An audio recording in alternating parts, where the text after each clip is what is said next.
নমস্কার বন্ধুরা, আমি আজকে আবার নতুন বিষয় নিয়ে নতুন ভিডিওতে। তো আজকে ভিডিও শুরু করার পূর্বে কিছু কথা জানিয়ে রাখি। যারা আমার সাথে যোগাযোগ করতে চাইছো, নানা সমস্যার প্রতিকার পেতে চাইছো, সুলভ মূল্যে গৌরত্ন পেতে চাইছো, মানে অরিজিনাল নেপালের রুদ্রাক্ষ পেতে চাইছো, অবশ্যই কমেন্টের মাধ্যমে যোগাযোগ করবে।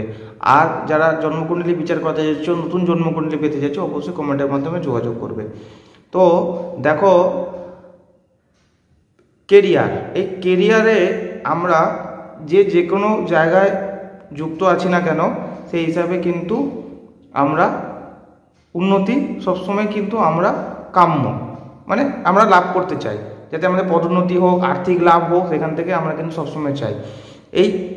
এর জন্য কি করি, আমরা সাজেশান পাওয়ার জন্য আমরা বিভিন্ন অ্যাস্ট্রোলজারের কাছে, তান্ত্রিকের কাছে ঘুরে বেড়াই। তারা সেই হিসাবে তারা রেমেডি বলে দেয়। অ্যাস্ট্রোলজাররা বিভিন্ন গৌরত্ন ধারণ করতে পারে, কিন্তু কথা হচ্ছে যে তোমরা যদি নিজের থেকে যদি জানতে পারো কোন গৌরত্ন ধারণ করতে হবে কেরিয়ার অনুযায়ী, অবশ্যই তোমাদের কিন্তু লাভদায়ক হবে।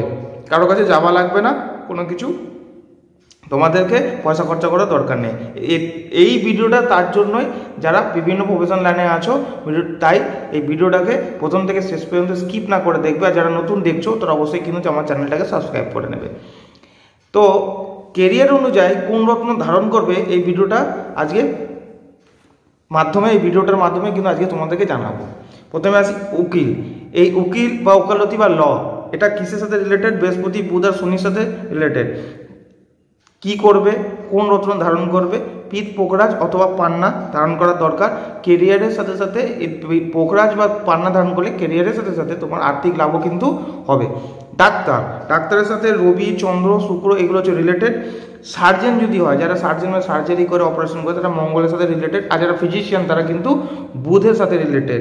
সার্জেনের জন্য মাণিক্য বা প্রবাল ধারণ করা দরকার।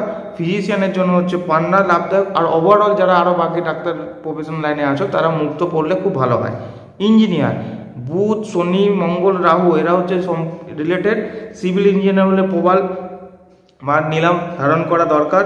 কম্পিউটার সম্বন্ধী হলে, কেউ যদি কম্পিউটার রিলেটেড ইঞ্জিনিয়ার হো বা কম্পিউটার রিলেটেড কোনো কাজ করে থাকো, তার গোমেদ ধারণ করা দরকার। এবং অন্যান্য যারা ইঞ্জিনিয়ার আছে, নীলাম আর পান্না ধারণ করলে লাভদায়ক হবে।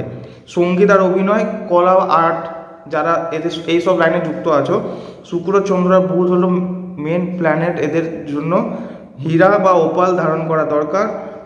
আর এছাড়া অথবা পান্না ধারণ করলেও লাভদায়ক হবে।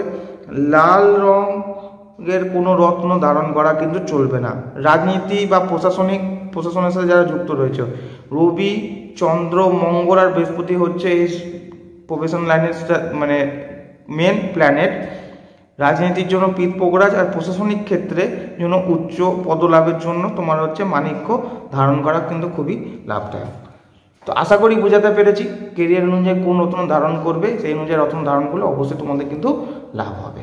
আজকের মতো পর্যন্ত, দেখা হচ্ছে নতুন ভিডিওতে নতুন বিষয়ের সাথে। নমস্কার।